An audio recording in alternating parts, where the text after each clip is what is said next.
उसमें लोग कहते हैं यार इसने तो कुछ नहीं कहना, कोई बात नहीं, इसको मैं जवाब बाद में दे दूंगा। पहले मैं उन लोगों को देख लूं जिन्होंने तरतल्ली में जाए, ये करूंगा तो मेरे लिए ये करना। हर रिलेशन नहीं कर रहा तो क्या आप उसकी जान ले लेंगे? आपकी उस तरह से रिस्पेक्ट नहीं करता, आपसे उस तरह से मोहब्बत नहीं करता, इस तरह से उसके जहन में नहीं गाड़ा हुआ या उस तरह से नहीं पांव जमाए हुए, इसमें आपका कोई कमाल नहीं। पता इसने तो मेरी जान ले लेनी है, सबसे पहले मैं इसका जवाब दूंगा या दूंगी।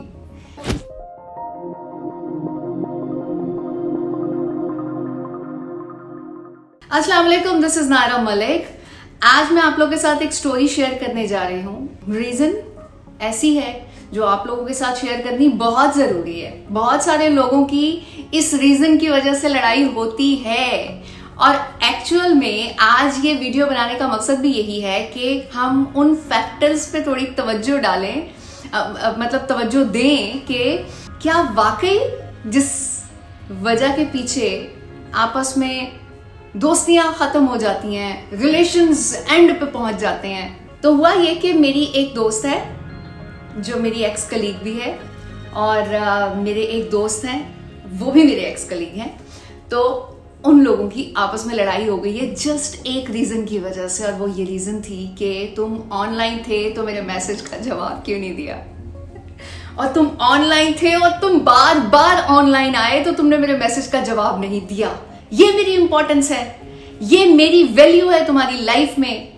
तुम मुझे इतनी वक़्त देते हो कि मेरे मैसेज तक का तुमने जवाब देना मुनासिब नहीं समझा। पिछले 2 घंटे से मैं मैसेज करके वेट कर रही हूं कि तुम इसका रिप्लाई करोगे। ऑलरेडी उनकी किसी बात पे कुछ बहस हो रही थी और उसके बाद उनकी लड़ाई हो गई। चले, ये तो वाकया हो गया। बाकी अब जो भी हुआ, उनका एंड क्या हुआ, वो मैं इस वीडियो के एंड पे बताऊंगी। सबसे पहले तो हमने देखना ये है कि क्या कोई ऑनलाइन है और हमने उसे मैसेज किया हुआ है और उसने उसका जवाब नहीं दिया, तो ये उस पर फर्ज था कि उसने जवाब देना है। क्या जब हमारे रिलेशंस बनते हैं और हम जो एग्रीमेंट करते हैं, not in a paper form, हम एक मेंटली तौर पे एग्रीमेंट कर लेते हैं कि जी ऐसे ऐसे ऐसे इस रिलेशनशिप में होगा, और अगर कुछ चीजें ऐसी होती हैं जो हम आपस में डन करते हैं, मैं तुम्हारे लिए ये करूंगा, तुम मेरे लिए ये करना। हर रिलेशन में होता है, जरूरी नहीं है कि ये बॉयफ्रेंड गर्लफ्रेंड हो, मियाँ बीवी हो, माँ बाप के साथ बच्चों का रिलेशन होता है। कुछ चीज़ें अंडरस्टूड होती हैं, कुछ चीज़ें हम कुछ रूल्स कह लें कि उस रिलेशन के हम तय कर लेते हैं और उनको एक तरह से माइंड में लिख लेते हैं कि भाई ऐसा ऐसा ऐसा, और जब वो नहीं होता तो हम उस पर रिएक्ट करते हैं, या कैसा भी रिएक्शन, नेगेटिव पॉजिटिव, अभी मैं इसकी बात नहीं कर रही हूँ, लेकिन रिएक्ट करते हैं उसके ऊपर। Let's come to the point. हम उस हवाले से बात करते हैं जिस पे बात हो रही है। क्या वाकई हमें उसकी उतनी जान खानी चाहिए जितनी कि हम खाते हैं जब कोई ऑनलाइन होता है और हमारे मैसेज का रिप्लाई नहीं कर रहा होता? हम थोड़ा सी तवज्जो देते हैं उसके फैक्ट्स पे, रियलिटी पे। ये होता क्या है, कोई ऑनलाइन है, उस पर फर्ज नहीं है कि उसने हमारा जवाब देना है। हमने कहीं पे भी नहीं कुछ भी अगर डन किया भी हो कि भाई तुमने सबसे पहले मुझे रिप्लाई करना है, तो थोड़ी देर सोचें कि अगर वो रिप्लाई नहीं कर रहा तो क्या आप उसकी जान ले लेंगे? अगर वो रिप्लाई नहीं कर रहा या कर रही तो इसका मतलब है कि वो आपकी उस तरह से, अब आप जो सोचते हैं वो इंटरप्रेट कर रही हूँ, आपकी उस तरह से रिस्पेक्ट नहीं करता, आपसे उस तरह से मोहब्बत नहीं करता, आपको वक़्त नहीं देता। ये सारे सवाल जिसका जवाब नहीं दिया जा रहा होता उसके जहन में आते हैं। जिसका जवाब नहीं दिया जा रहा होता उसको थोड़ा सा ये भी सोच लेना चाहिए कि वो क्यों नहीं दे रहा। भाई ये प्रॉब्लम उसकी है जिसका जवाब नहीं दिया जा रहा, कि उसने अपनी इतनी वैल्यू या अपनी पर्सनालिटी को इस तरह से उसके जहन में नहीं गाड़ा हुआ या उस तरह से नहीं पांव जमाए हुए कि वो काफी सारे मैसेजेस में से उस मैसेज का रिप्लाई करे। अब देखें, हम किसी कंपनी में जॉब करते हैं तो अगर बॉस का मैसेज आता है तो 10 से 20 मैसेजेस भी होंगे तो फौरन से नजर जाएगी बॉस के मैसेज पर, उसको रिप्लाई करेंगे, क्योंकि एक फियर है, एक डर है जो कि उस बॉस ने क्रिएट किया हुआ है। तो ये उस बॉस का कमाल है, इसमें आपका कोई कमाल नहीं है। उसने अपनी पर्सनैलिटी को इस कदर मजबूत रखा हुआ है आपकी नजरों में कि आप सबसे पहले उसका रिप्लाई करते हैं। अब लव है या फियर, इस चीज पे मैं नहीं जा रही। ये फैसला आपने करना है कि आपने अपना रिलेशन फियर के अंडर इन्फ्लुएंस रखना है या फिर लव के अंडर इन्फ्लुएंस रखना है ना।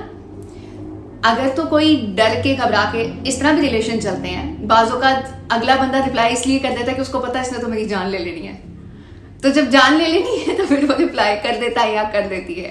ठीक है, ये फियर है। और अगर दूसरा बंदा जिसने जवाब देना है वो आपकी मोहब्बत में आपको जवाब देता है कि भाई नहीं, सबसे पहले मैं इसका जवाब दूंगा या दूंगी, सबसे पहले मैं ऑनलाइन आया हूं तो सबसे पहले उसकी नजर नहीं, मैं इसका रिप्लाई करूं, तो ये मोहब्बत है। इट मीन्स कि आपने जो रिलेशन बनाया है वो पावरफुल है, वो खूबसूरत है, वो मजबूत है। तो इसीलिए जब भी कोई ऑनलाइन होता है उसमें जो ऑनलाइन होता है उसका कसूर नहीं होता, जो लड़ रहा होता है या होती है उसका कसूर होता है। अगर आप कहते हैं जी कि ये ऑनलाइन होता है या होती है, जिस तरह के मेरे साथ हुआ, मुझे कहा गया नायरा ये ऑनलाइन होता है तो मेरा रिप्लाई नहीं करता। आप देखें, ये आप पे डिपेंड करता है ना कि आपने अपनी पर्सनालिटी कैसी बिल्ड की है, कैसी छाप छोड़ी है उसके माइंड में। बाज़ औक़ात ऐसा भी होता है कि कुछ लोग ज्यादा शोर शराबा नहीं करते, तो दोस्ती में या रिलेशनशिप कोई भी हो उसमें लोग कहते हैं यार इसने तो कुछ नहीं कहना, कोई बात नहीं, इसको मैं जवाब बाद में दे दूंगा, पहले मैं उन लोगों को देख लूं जिन्होंने तरतल्ली मचानी है। ये नेचुरल फैक्ट्स हैं जो मैं आप लोग के साथ शेयर कर रही हूँ। इसीलिए इस तरह की प्रॉब्लम्स पे जो लड़ाइयाँ होती हैं, मैं यही कहूंगी कि उसको अगर थोड़ा सा यहाँ से सॉल्व कर लिया जाए और देखा जाए कि बेसिकली वजह क्या है, तो उसमें अगर कोई ऑनलाइन है और जिसके मैसेज का रिप्लाई नहीं दिया जा रहा तो उसको सोचना चाहिए कि भाई कहाँ कमी रह गई है। तो देखें, रिपीटेडली देखें कि क्या आपके साथ हर जगह ऐसा होता है, क्या स्पेसिफिक पर्सन के साथ ऐसा हो रहा है तो क्यों हो रहा है, आपने उसको ट्रीट करने में कहाँ कमी छोड़ दी, या उसको ये बावर करवाने में कहाँ कमी छोड़ दी कि आपकी पर्सनालिटी की उसकी लाइफ में कितनी इंपॉर्टेंस है या आपके रिलेशन की कितनी इंपॉर्टेंस है। तो इस चीज़ को देखना बहुत ज़रूरी है। आज का ये व्लॉग यहीं ख़त्म करती हूँ। उम्मीद करती हूँ कि आप जहाँ जहाँ भी होंगे खैर वाफियत से होंगे। अपना ख्याल रखिएगा, मुझे दुआ में याद रखिएगा। अल्लाह हाफिज़।